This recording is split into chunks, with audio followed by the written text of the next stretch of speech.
Alexander Reed had everything: towering skyscrapers, luxury cars lined up in long rows, private jets, and the power to command attention. People rose when he entered a room and applauded his speeches. His phone never stopped ringing. Wealthier than most could imagine, his family owned Reed Global Industries. People feared him, some even worshipped him. But deep inside, Alexander was exhausted of fake smiles and women who loved his money rather than his heart. The world called him brilliant, powerful, untouchable. Yet his nights were lonely and quiet. He lived alone in a vast mansion with rooms he never entered. Though the lights were on, his heart felt dark. His bed was soft, but sleep rarely came easily. He would lie there, staring at the ceiling, asking himself the same question every night. Does anyone love me for me? Alexander had dated many women models, lawyers, influencers.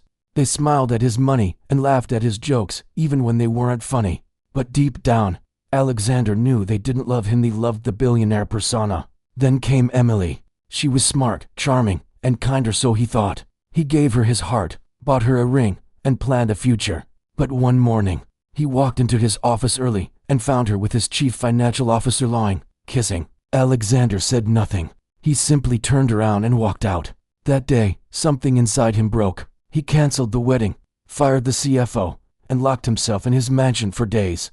No one saw him, not even his assistant Rachel. People assumed he had gone abroad, but he remained at home thinking, hurting, and wondering, was I not enough for her? If I were poor, would anyone choose me? That night, as rain poured outside and thunder shook the windows, Alexander stood by the glass and whispered to himself, I'm going to find out. He turned around, picked up his phone, and called Rachel. Get me an old shirt, torn trousers, and slippers, he said. Sir, she asked, confused. No designer clothes, no watch, no car. I want to look like a man with nothing. Rachel was quiet for a second, then said, Yes, sir. Alexander Reed, billionaire CEO of Reed Group, had made up his mind. He was going to pretend to be a poor beggar, not to play games, but to discover if real love still existed. Alexander didn't rush his transformation. He knew that if he suddenly appeared as a street beggar, someone might recognize him. He decided to take it slow, step by step. He stopped shaving, allowing his beard to grow thick and wild. He abandoned his suits in favor of old t-shirts, slippers, and jeans with holes. No wristwatch, no calls with powerful people, no drivers or bodyguards following in black cars. He packed a small bag and left his mansion before sunrise. The housekeepers assumed he had traveled. No one knew his destination, not even his parents, who were in London on business. This made things easier. It was his chance. Alexander found a small room in a rundown part of town.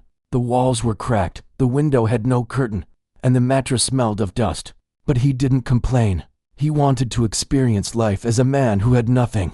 Every day, he walked the streets, taking small jobs, pushing wheelbarrows at the market, helping carpenters, sometimes washing cars.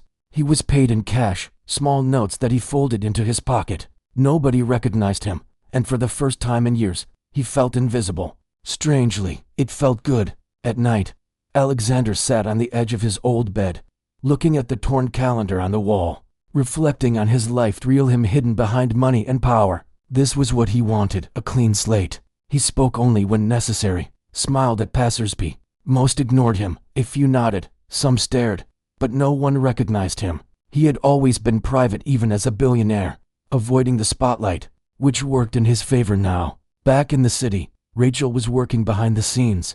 She trusted Alexander, even if she didn't understand his plan. She used elite dating apps to arrange blind dates for him. Each woman was told the same story.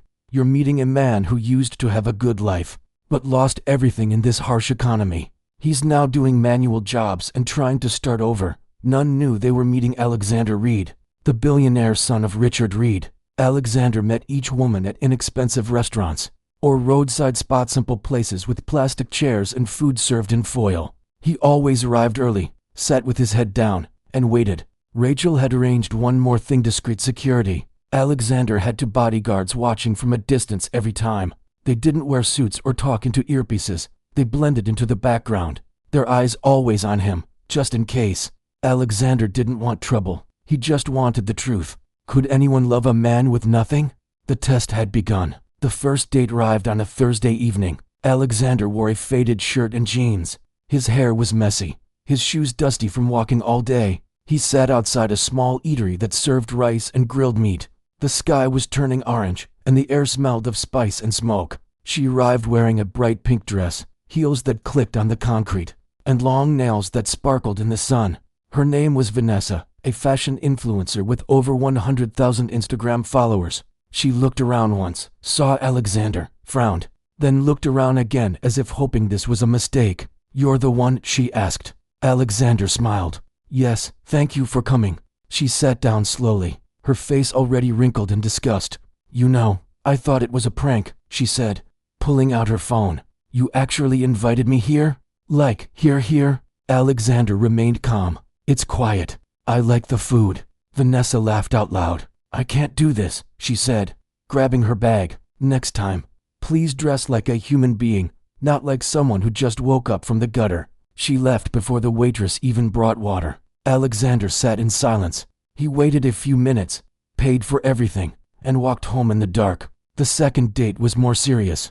Her name was Michelle, a lawyer, sharp, confident, smart. She asked good questions, but something felt off. They met at a roadside spot where spicy soup was served in steel bowls.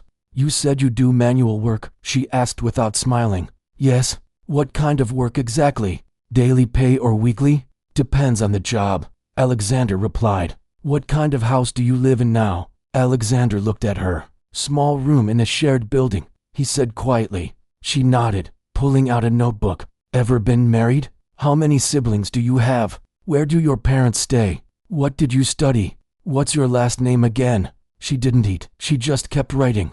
Alexander answered politely, carefully hiding the truth. She wasn't there to know him. She was there to calculate if he was a good investment. When the food came, she stood up.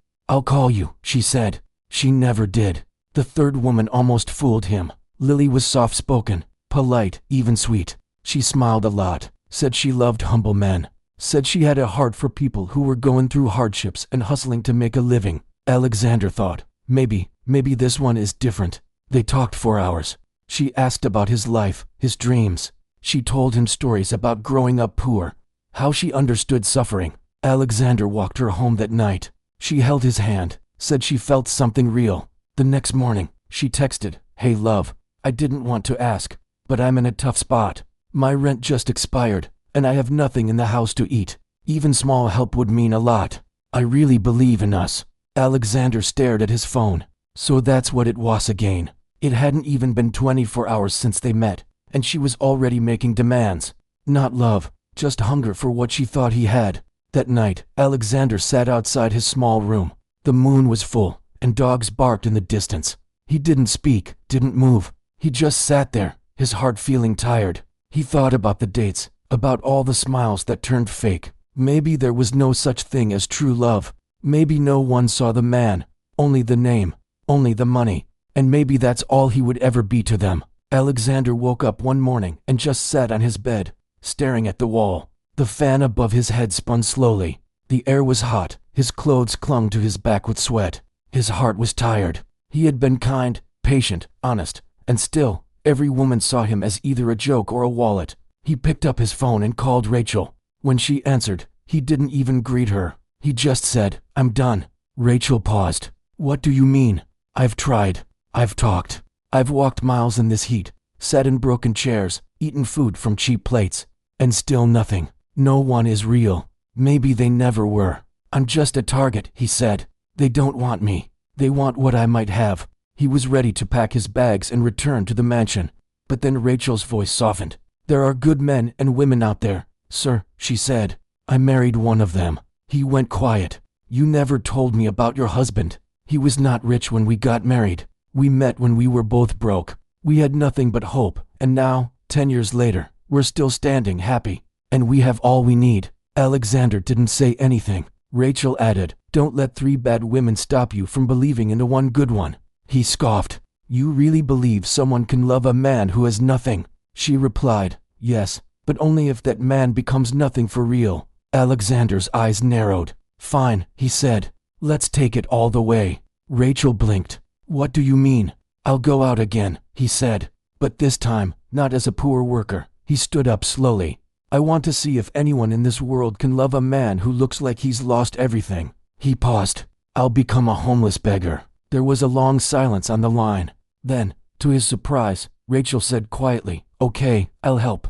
The next day, Rachel brought a bag. Inside were torn trousers, 2 ragged shirts, a threadbare hoodie, and a pair of worn-out sandals. There was also an old sack, faded with tiny holes, like something used to carry garbage. Alexander put them on. He looked in the mirror. Even he didn't recognize himself. Rachel adjusted his collar and whispered, "Don't speak much. Just sit, watch, and listen." Alexander nodded. Then he reached into a small metal box and pulled out something he had prepared the night. For a folded check. It was signed, amount $5 million. "I'll give this," he said, "to the first woman who shows me real kindness, not because I beg her, but because she chooses to care." Rachel swallowed hard.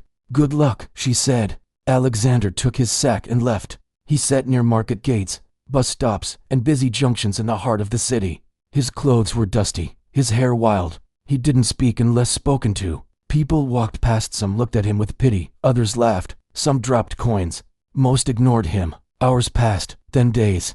The world moved around him like a rushing river.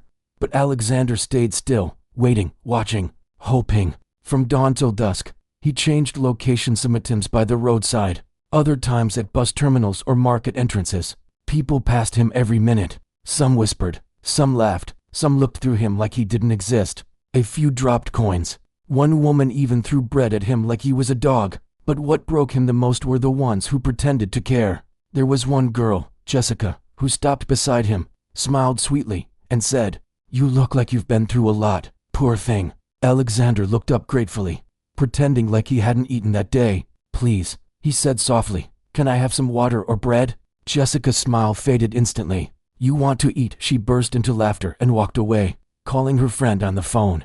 "Guess what? One smelly beggar just asked me for food." Another woman, Kate, sat beside him, took selfies with him, and told him to smile for the camera. She uploaded the pictures with a caption, "Helping the needy is a vibe. Blessed." Then she left without saying anything. No food, no kindness, just likes and comments. Alexander began to wonder if the world had completely lost its heart. Maybe Rachel was wrong. Maybe kindness was gone. It was on the 5th evening. The clouds were heavy, the sky dark. Rain had begun to fall, not soft rain, but sharp, cold drops that slapped the ground and soaked the earth. Alexander pulled his hoodie tighter. He sat near a tailor shop, its wooden sign barely hanging, the thread and needle logo washed out by years of sun. Then she came. She ran across the road with an umbrella in one hand and a plastic bag in the other. Her dress was simply an elegant lilac blouse and black pants. She wore plastic slippers and had her hair covered with a scarf. She stopped suddenly when she saw him sitting under a leaking zinc shade. Her eyes didn't show fear or disgust. They showed concern. "You're getting wet," she said gently. Alexander looked up. He was shivering. She opened her bag and brought out a small container. She didn't say much, just offered it to him with both hands. "It's rice and beans," she said. "I cooked it for myself, but please eat. You look hungry." Alexander took it slowly, not believing what was happening. She also took off her own shawl and placed it over his shoulders. "This one is dry," she said. "You'll fall sick like this." He stared at her, silent. "Thank you," he whispered. She smiled. "I'm Sophia," she said. "I sew clothes and teach at a nursery school nearby." He nodded. "I'm Alexander, just trying to survive." "I can see," she replied softly. "Life is hard these days." She didn't ask for anything. She didn't take pictures.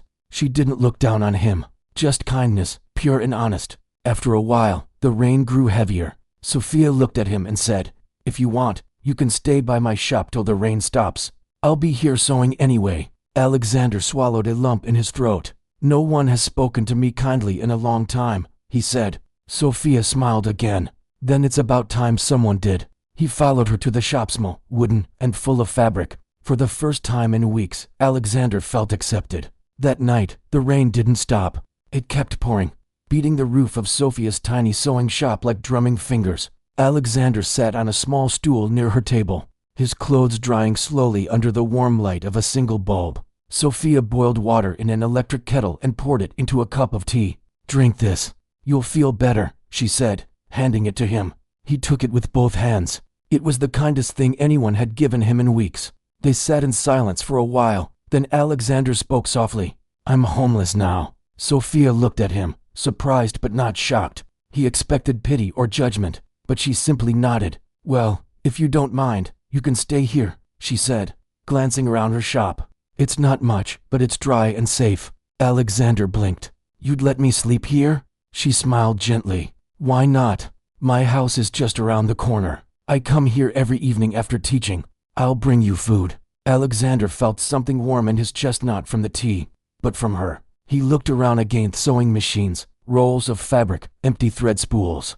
"I can help you," he said, "with your sewing or errands, anything really." Sophia laughed. "You know how to sew. I can learn." And so days passed. Alexander helped clean the shop, cut fabrics, carry bags for customers, and deliver finished clothes. In the evenings, he waited for Sophia to return from school, dusty and tired, but always smiling. She'd change into her sewing gown and work until late at night, stitching, measuring, folding. Alexander watched her closely. She was not just kind. She was fire and grace all at once, a woman who taught children all day and still had the strength to build a business in the evening. One day, as they folded fabrics and laughed at a crooked zipper, Alexander said jokingly, "You know I'm actually a billionaire, right?" Sophia chuckled, not even looking up. "Well, whether rich or poor, a kind man is still a treasure." Alexander smiled. He reached into his shirt and brought out the folded check. He placed it on the table. Sophia looked at it, picked it up, and read the numbers slowly. 5 million, she said with raised eyebrows. She looked at Alexander, then laughed again. "You're funny," she said, folding it and handing it back. "You must be practicing comedy." Alexander just stared at her, amazed. She didn't even blink. Not once did her eyes show greed. One evening, as they ate roasted sweet potatoes and peanut sauce outside the shop, Sophia looked quiet. Alexander noticed. "You okay?" he asked. She nodded slowly. "Just thinking about something." She looked at him, a little shy. "My family," she paused. "My mom has been urging me to bring someone home. There's a celebration this weekend, me mother's 50th birthday. Everyone will be there, aunties, uncles, cousins, and questions. You know the kind." She smiled faintly. "When will you marry? Where's your man? Are you sure you're not hiding someone?" Alexander chuckled. "I know those questions too well." Sophia looked at him, eyes twinkling. "I was wondering, would you come with me? Just pretend to be my fiancé?" Alexander blinked. "Me?" She nodded slowly. "I know it's silly, but I'd rather go with someone I'm familiar with rather than lie again or be mocked." Alexander looked at her. She wasn't joking. She wasn't ashamed of him in his ragged clothes, dusty slippers, and old hoodie. She was asking him to stand beside her. He smiled, heart pounding softly. "I'd be honored." The family gathering. Sophia and Alexander traveled to her village early Saturday morning. Alexander had trimmed his beard just a little and wore a plain button-up shirt with dark trousers. He no longer looked like a beggar, but he didn't wear anything flashy either, just simple, clean, respectful. As they reached the family compound, loud voices, music, and laughter filled the air. Her mother's birthday party was already in full swing. Plastic chairs were scattered across the yard, steam rising from pots of rice, meat sizzling on grills. They had barely stepped in when her elder sister, Diana, spotted them. She wore a bright green dress and gold jewelry that swung as she walked, carrying herself like a queen. Diana was a bank manager in the big city, and she made sure everyone knew it. She glanced at Alexander from head to toe, her nose wrinkled. "This is him," she said, folding her arms. "Sophia, this is your fiancé." Sophia smiled, her arm gently linked with Alexander's. "Yes, Diana, meet Alexander." Diana didn't smile. Her eyes scanned his simple shirt, quiet shoes, and calm eyes. "You couldn't find someone more sophisticated?" she asked sarcastically. "Or at least someone who didn't look like he borrowed his clothes from a bus driver?" Alexander didn't respond. He just nodded respectfully. "Nice to meet you," Diana scoffed. As they walked into the main compound, Sophia whispered, "Sorry about her." Alexander smiled. "I've heard worse." Later that afternoon, the entire family sat around the dinner table. Plates clinked, drinks flowed, and conversations buzzed. Then Marcus walked in, tall, dark, loud, Sophia's ex. He wore a designer shirt with the Reed Group logo on the chest and walked like he owned the place. He greeted everyone with a fake smile and gave Sophia a long hug, longer than necessary. Alexander watched quietly. "I heard you're engaged," Marcus said, turning to Alexander. "This him?" Sophia nodded. "Yes, this is Alexander. And what are you doing here? Marcus chuckled, loud enough for the table to hear. Well, he said. From the look of things, Sophia's taste hasn't improved. And to answer your question, your mom invited me. The table went quiet. Marcus continued, you know, when you left me, I thought you were upgrading. But it looks like you went from SUV to bicycle. A few people laughed nervously. Alexander didn't flinch, but Sophia leaned forward. I would choose Alexander over you 100 times, she said clearly, because unlike you, he respects me. And he doesn't cheat with his secretary and then blame it on stress. Marcus's face stiffened, but before he could reply, Sophia's mother cleared her throat. Her voice was firm. Alexander, tell me, she said, what exactly do you do for a living? Alexander smiled softly. I do little things here and there. Sophia's mother wasn't impressed. So no job, no land, no car? How exactly are you going to take care of my daughter? Mom, Sophia cut in, I'm happy. Isn't that what matters? Her mother stared at Alexander. Are you sure you're not manipulating her? Hiding behind kind words because you know you have nothing to offer? Alexander remained calm. He didn't defend himself. He didn't raise his voice.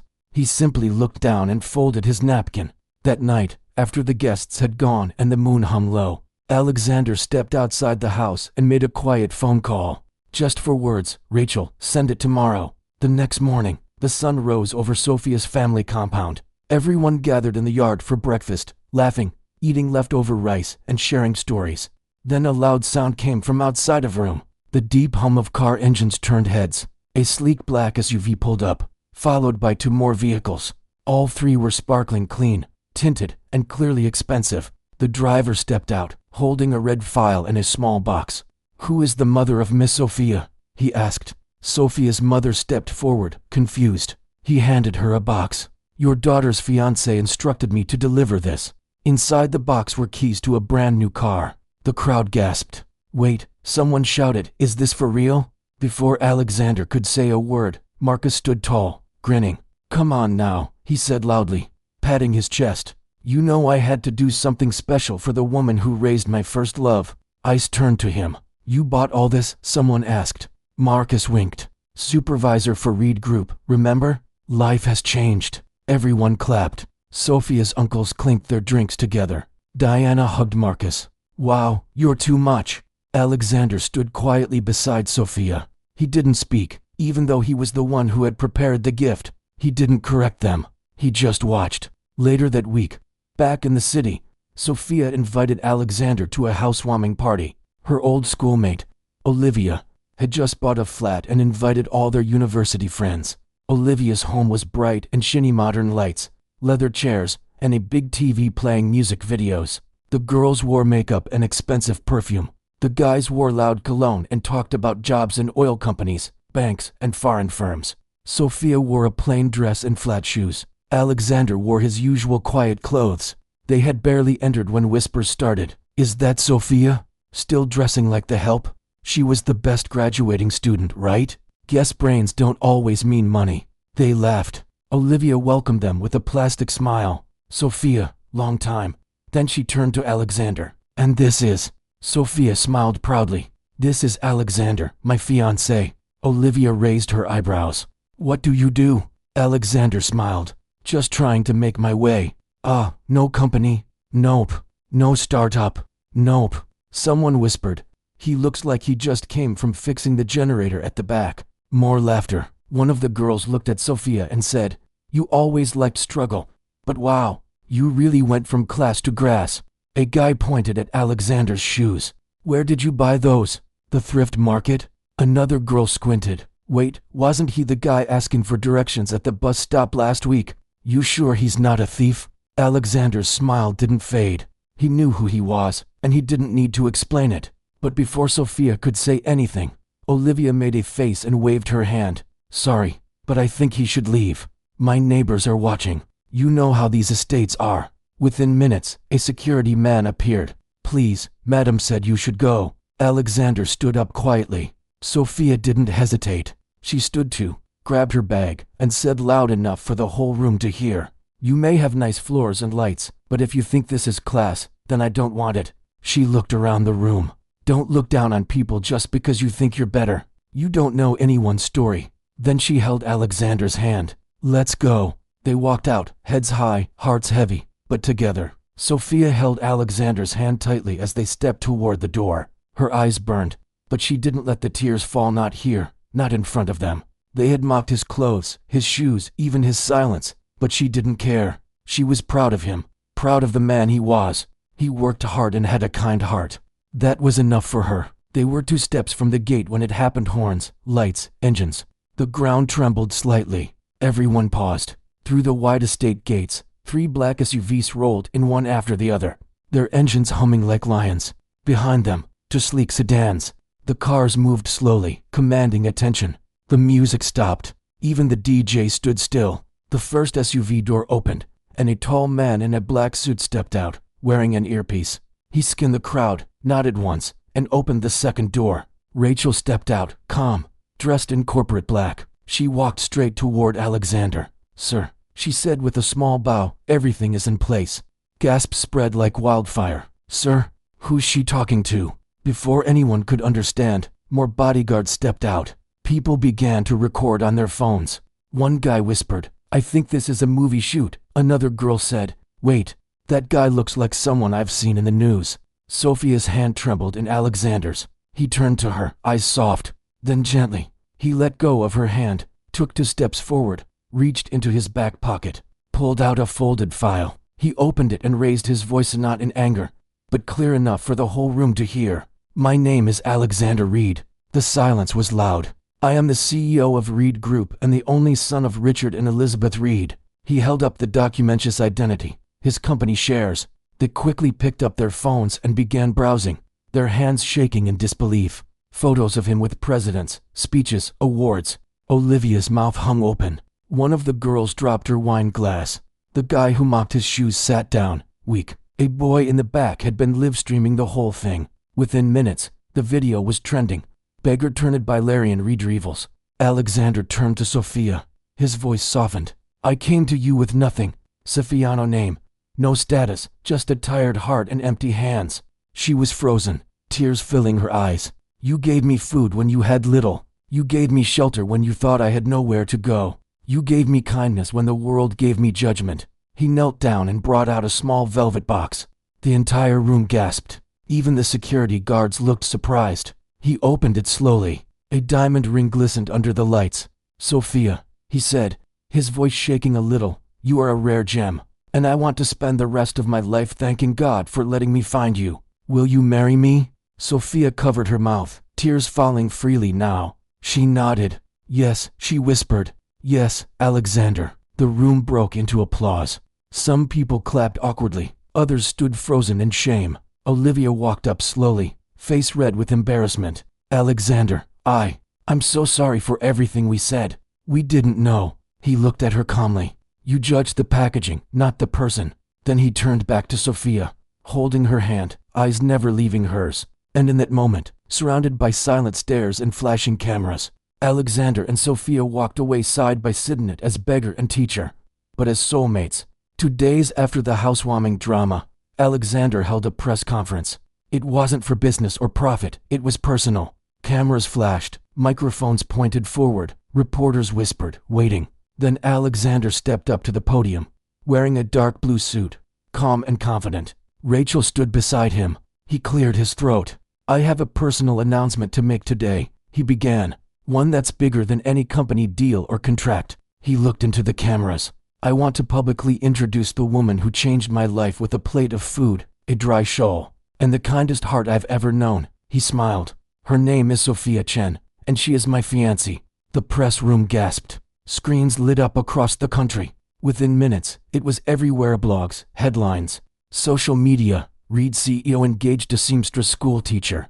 From kindness to crown, Sophia and the billionaire. Back in the village, phones started ringing. Sophia's mother sat in silence, reading the news on her small phone, lips pressed together. Diana cried softly in the kitchen, ashamed of her words. Marcus sat on his bed, pale. He knew he had insulted, mocked, and even stolen credit in front of the real boss, CEO of the company, where he was only a supervisor in just one of the branches. His hands shook. He didn't sleep that night. In the city, Alexander had a surprise planned.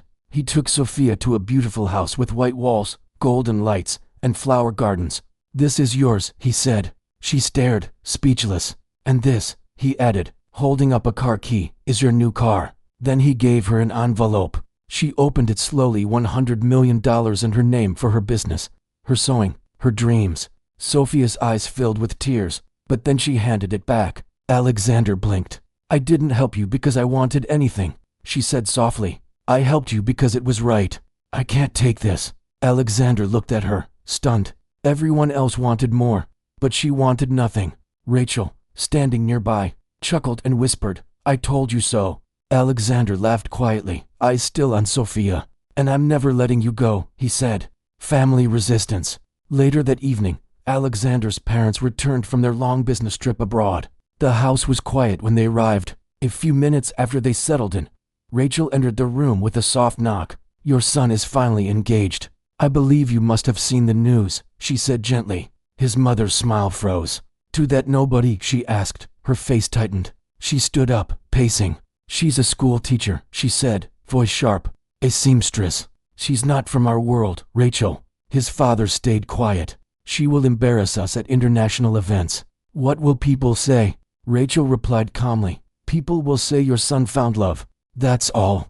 But Alexander's mother wasn't having it. "She is not his equal." She folded the article and threw it on the table. "This is not over." The next morning, Alexander sat across from his parents in the grand living room of the Reed mansion. Sunlight poured through the glass walls, but the air felt cold. His mother sat upright, her fingers tapping slowly on the armrest. His father, as always, stayed quiet, watching. "I'm happy you're back," Alexander said softly. "There's something I want to share." "We already know," his mother cut in. She placed a tablet on the table. It showed Sophia's face, smiling, holding his hand. "She's sweet," his mother added, her voice tight. "But Alexander, this can't work." He looked at her. "She's kind, hardworking, smart. What more could I want?" "You need someone who fits our world," she said. "Someone who understands power, politics, public life." Alexander shook his head. "She understands me." His mother stood up and walked slowly to the window. "The senator's daughter, Megan, is single. Her father is ready to give us that highway contract, billions. Generational wealth. That's what we've worked for." Alexander looked down. His father finally spoke. "You can't let emotions destroy everything we've built." Alexander's voice was steady. "But we aren't poor. We have enough money to last several generations." His mother turned sharply. "Yes, but we need to protect it with strategy." She walked back and stood in front of him. "You want to throw all that away for a girl who sews clothes in a wooden shop." "She's not just a girl," he said. "She's the woman who gave me back my peace. She made me believe in love again." "Alexander," she said firmly, "you're the heir. The Reed name must stay respected. Think about the legacy. Think about the business." He stood too. "I've thought about it, and I'd rather lose everything than lose Sophia." His mother stared at him, eyes wide with anger. "Then that's your choice." She picked up a folder from the table. "From this moment on, if you don't agree to marry Megan, you lose your inheritance, your company shares, your board seat, everything." Alexander's hands curled into fists. "I believe myself capable, and you know that too. My assets aren't all from the Reed family," he said quietly. "I'm not afraid to start again." The silence in the room was loud, and the war between love and legacy had truly begun. Alexander left the mansion that day feeling like he had been ripped in half. He had chosen love, but at what cost? His inheritance, his company, everything his name carried. That night, he sat with Sophia in her small living room. The fan creaked above them. A single bulb flickered gently. She sat beside him, quiet. He could see the pain in her eyes. "You don't have to say it," she said softly. "I know what your parents said." Alexander turned to her. "I don't care what they say." "But Alexander," she whispered, "you've worked for that company since you were 20. It's your life. It's your name." He held her hand. "You are more than all of that. I can start over. I have a lot of assets and cash. I won't go broke." Her eyes filled with tears. "I feel like I'm pulling you away from your world." "You're not," he said. "You're giving me a new one, a better one." But deep inside, Sophia was hurting. She saw the pressure, the looks from people, the headlines, the deals falling apart. She didn't want to be the reason he lost his position as the CEO of Reed Group. The next morning, Alexander woke up and didn't find her. Her sewing machine sat still. her fabric pile untouched. On the table was a small note written in neat, soft handwriting. I love you with all my heart, but I'd rather see you succeed than be the reason you lose everything. Sophia. Alexander stood there, the note shaking in his hands.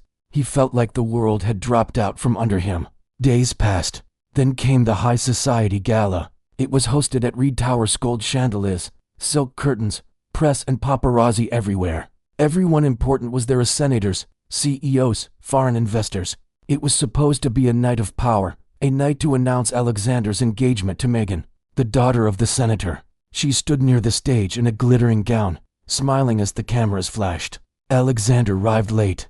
All eyes turned. He walked in wearing a plain black suit, no tie, no designer pin, just calm strength in his step.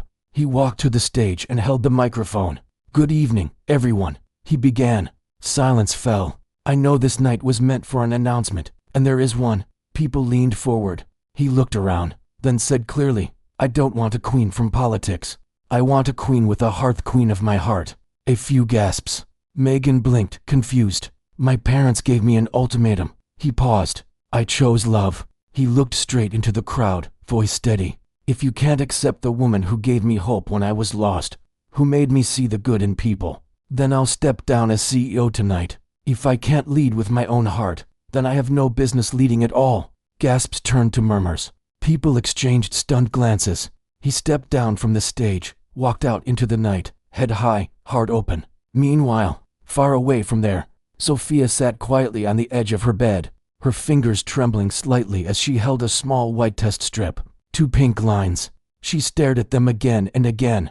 Tears rolled down her cheeks, soft, not from fear, but from the weight of love and confusion that sat heavy in her heart. She was pregnant. It had been 2 weeks since she left Alexander. She hadn't picked up his calls, hadn't opened his messages. She had changed towns, moved in with an old friend, and started teaching at a small community school. Every day, she told herself, it's better this way. He has enough pressure. He deserves to fly without worrying about me. I'll raise this child alone, quietly, with love. She rubbed her belly gently, whispering, you're not alone, okay? Mommy's here. But some nights, she held her pillow and cried silently because she'd missed him so deeply. Meanwhile, Alexander was restless. He had searched every corner of the city, called every number, checked every neighborhood where she might be, but no one had heard from her. He stood outside her old sewing shop one evening, the lights off, the air still. He whispered, where are you, Sophia? He had given up everything, but without her, even freedom felt empty. One quiet afternoon, Alexander's mother was at a charity event in a small town. She had decided to escape the noise after the gala disaster, where Alexander walked away from his legacy. As she passed a health center, she saw a familiar face, tired, but glowing. It was Sophia. She was helping a pregnant woman carry a bag of baby clothes. Alexander's mother paused. She watched Sophia from a distance. She smiled softly, held the woman's hand, wiped her tears. She looked down at Sophia's belly and saw the tiny bump. It wasn't obvious to ordinary onlookers, but for a mother with a keen eye, she could tell. Her eyes widened, her heart stilled. She asked the nurse quietly, do you know that young woman? The nurse smiled. That's Miss Sophia. Sweet girl. She teaches the children here. She's expecting. Lives humbly but always helping others. Alexander's mother stood in silence for a long time. The woman she had once rejected, the one she said wasn't from their world, was now carrying her grandchildren, carrying it with grace. For the first time in a long while, something in her heart melted. She sat quietly in her room that evening, holding a cup of tea that had gone cold. She kept thinking of Sophia's face, the way she smiled through pain, helped others with nothing, and carried Alexander's child without asking for a thing. Her husband walked in, silent as usual, reading the day's financial reports. I saw her today, she said softly. He looked up. Who? Sophia. His eyes narrowed slightly. She's expecting, she added. She's living in a tiny place, teaching, helping at a clinic, still standing tall. He said nothing. She's carrying our grandchild, she said with a small tearful laugh. And I judged her all this time. I judged her for not being born into an influential family. She looked up at him, her voice firm. But she has something money can't buy: strength, loyalty, heart. His face changed. She's the right one for our son, she whispered. Her husband walked over and nodded. You're right. I have noticed how much our son has changed for the better since he met her." That same evening, Alexander received a call from Rachel. She gave him the address. He didn't wait. He drove himself to the small clinic in the quiet town. When he walked in, he saw her seated, calm, hands resting gently over her belly. She looked up and froze. Their eyes locked. Neither of them spoke for a moment. Then Sophia stood up, eyes watery, unsure if he'd be angry or hurt. "I didn't want to disturb your life," she said softly. "I just wanted to raise our child in peace." Alexander stepped forward. His hands trembled as he placed them on her stomach. "You're carrying our child," he whispered. She nodded, and just like that, he pulled her into his arms, holding her tightly. "Thank you, Sophia. I've never been happier in my life," he said through quiet tears. "I thought I lost everything, but I just found everything." A few days later, Alexander took Sophia to meet his parents. She sat quietly inside the luxurious mansion, unsure. Then Richard Reed walked up to her, removed his glasses, and looked into her eyes. "First and foremost, I need to say sorry," he said. "I judged you before I even knew you." Sophia's lips parted in shock. "You gave our son something we couldn't piece. And now a family," his mother added. She nodded, too moved to speak. "Thank you," Richard added gently. A few days later, Sophia was sitting at the Reed mansion, her hands wrapped around a warm cup. When her phone rang, it was her family, not just her mother or Diana, but all of them. Her uncles, her aunties, her cousins. And they didn't just speak to her. They asked to speak to Alexander. One by one, they came on the line, apologizing. "We should have reached out to you long ago, but we were too ashamed. We were wrong. I misjudged you. I looked down on you. And now I have learned a valuable lesson," Sophia's mother said quietly. "Thank you for loving her the way we should have." Alexander listened, nodded, and forgave them with a soft voice because Sophia's heart was big. And now his was too. Soon after, the story of Alexander and Sophia was everywhere in whispers, blogs, news channels. The billionaire who was willing to give up everything for love, and the teacher who loved him without knowing his wealth or family name. Investors admired his courage. Shares in Reed Group doubled. Old partners returned, new ones joined. People trusted him more now, not just as a businessman, but as a man with a heart. And this time, Alexander wasn't just the CEO. He was a man respected by the world for who he was, not just what he owned. As for Marcus, his fall came quietly, no press, no noise. One morning, a memo came from headquarters. He was terminated. An audit had revealed he had been moving company funds into fake accounts. Alexander hadn't asked for it. He was too busy to care about a supervisor from a small branch. He didn't even know. But karma had its way. Marcus left in shame, knowing he had lost not just a job, but his own integrity. The sun shone softly over the Reed mansion. The air smelled of fresh jasmine and vanilla. A long red carpet stretched down the aisle, lined with golden chairs and rose petals. White doves sat in cages, ready to be released at the kiss. The world had heard of this day. The media whispered about it. But inside the estate gates, it wasn't about power, it was about love, a true love. Guests were seated, including world leaders, CEOs, and distant royals. But Alexander's eyes searched only for one face. And then she stepped out. Sophia walked down the aisle slowly, her white dress flowing like water. Her hair was styled in soft curls under a veil, and in her hands were white lilies, simple, elegant. Just like her, she walked like the queen she had always been, now seen by the world. Gasps filled the air, not just because of her beautiful dress, but the glow in her eyes. Diana sat near the front, tears already on her cheeks. Sophia's mother held her heart, overwhelmed by the beauty and grace of her daughter, no longer a village girl, but a bride the world had gathered to honor. As Sophia reached the altar, Alexander's eyes filled with tears. She looked up at him and whispered, "Hi." He whispered back, "You're breathtaking." The priest smiled gently and asked them to share their vows. Alexander took her hand. "Sophia Chen," he began, his voice trembling. "When I met you, you thought I had nothing, no name, no suit, no cars. But you didn't see a beggar, you saw a man. You fed me, you sheltered me, you believed in me even when I didn't believe in love. I stand here today not because I'm rich, but because your love made me whole. I promise to cherish, honor, and fight for you every day, forever." Sophia wiped her tears and spoke. "Alexander Reed," she said, her voice soft and steady. "You came into my life as a stranger with tired eyes. I didn't know your worth, but I knew your soul, and I loved it. You made me feel seen, safe, and valued. Even when our love was threatened, you stood by me. You chose me even though I am not rich or powerful. You chose me for who I was. I promise to walk beside you in riches and in storms, in silence and in celebration. You're my safe place, my home. I love you now and forever." The crowd sniffled and wiped away tears. Even the cameras stood still. When the priest finally said, "You may now kiss your bride," Alexander cupped her face gently and kissed her with all the tenderness in his heart. The doves were released. Fireworks filled the sky, and the crowd erupted into applause. Diana ran up and hugged her sister, sobbing, "I'm so proud of you." Sophia's mother embraced Alexander tightly, whispering, "Thank you for loving her." And Alexander's parents, humbled and changed, stood nearby, clapping with pride. The wedding reception was held under a glass canopy filled with golden lights and louder music, dancing, but most of all, peace. Alexander and Sophia danced slowly under the stars, the world watching, but fading in the background, because in that moment, nothing else mattered only love and their promise to keep it always. Sophia was no longer just a school teacher. She was Alexander's wife, and together they were proof that true love always wins. 1 year later, Alexander sat in a rocking chair, holding his newborn daughter in his arms. She had Sophia's gentle eyes and his determined chin.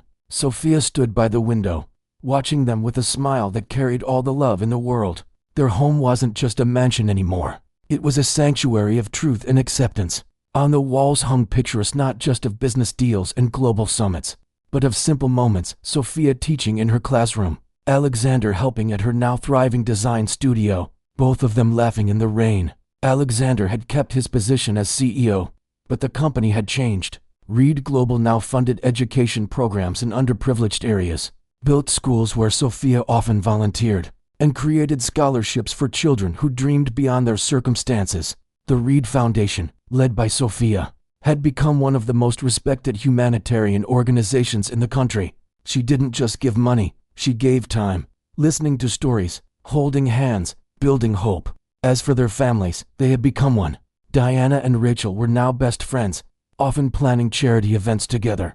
Sophia's mother and Elizabeth Reed hosted Sunday dinners, where everyone sat at the same to Blythe village and the mansion no longer worlds apart. That evening, as the sun set over their garden, Alexander looked at his wife and daughter and remembered the days when he sat on the street, hungry and invisible. He thought of the check he had once kept in his pocket, $5 million. He had planned to give to the First Kind Heart. In the end, he had given Sophia much more than money. He had given her his name, his trust, his future, and she had given him what no wealth could buy: the certainty that he was loved not for what he owned, but for who he was. As they put their daughter to sleep, Alexander whispered to Sophia, "Do you ever regret it? Helping a beggar that rainy night?" She smiled, her fingers tracing his face gently. "That night, I didn't help a beggar. I found my soulmate. I just knew it sooner than you did." He laughed softly, pulling her close. "I love you, Sophia Reed, and I love you," she whispered back. "Billionaire or beggar, it doesn't matter." It never did. Outside their window, the stars appeared one by one, witnesses to a love that had begun with a simple act of kindness and grown into a legacy more valuable than any fortune, a legacy of truth, courage, and hearts that recognized each other even in disguise. For in the end, that was Alexander's greatest discovery. True wealth wasn't in his bank accounts, but in finding someone who saw him clearly when the whole world looked away.